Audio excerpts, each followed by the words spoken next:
Mexico ও চীনের উপর শুল্ক শনিবার থেকেই। চীন থেকে যুক্তরাষ্ট্রের আমদানি 2018 সাল থেকে প্রায় একই রকম। চলতি মাসের শুরুতে চীনের একজন শীর্ষ কর্মকর্তা যুক্তরাষ্ট্রের নাম উল্লেখ না করেই ট্রাম্পের সুরক্ষাবাদের বিষয়ে সতর্ক করে একটি বাণিজ্য যুদ্ধের হুমকির কথা উল্লেখ করেছেন। সুইজারল্যান্ডের ডাভোসে ওয়ার্ল্ড ইকোনমিক ফোরামে চীনের উপপ্রধানমন্ত্রী ডিং জুয়েশিয়াং বলেছেন, তার দেশ বাণিজ্য উত্তেজনা কমাতে ও আমদানি বাড়াতে একটি উইন উইন পরিস্থিতি খুঁজছে। চীন, কানাডা ও মেক্সিকো যুক্তরাষ্ট্রের শীর্ষ বাণিজ্য অংশীদার। দেশটি 40% পণ্য এসব দেশ থেকে আমদানি করে থাকে। এখন শুল্ক বাড়ানোর পদক্ষেপ এসব দেশের সাথে যুক্তরাষ্ট্রের বড় ধরনের বাণিজ্য যুদ্ধের সূচনা করতে পারে এবং যুক্তরাষ্ট্রের বাজারেও পণ্যের দাম বাড়াতে পারে।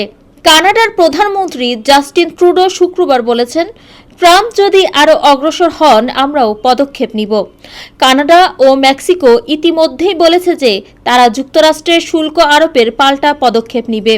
একই সঙ্গে দেশ দুটি সীমান্ত নিয়ে যুক্তরাষ্ট্রের উদ্বেগের বিষয়েও পদক্ষেপ নেওয়ার বিষয়ে ওয়াশিংটনকে আশ্বস্ত করেছে।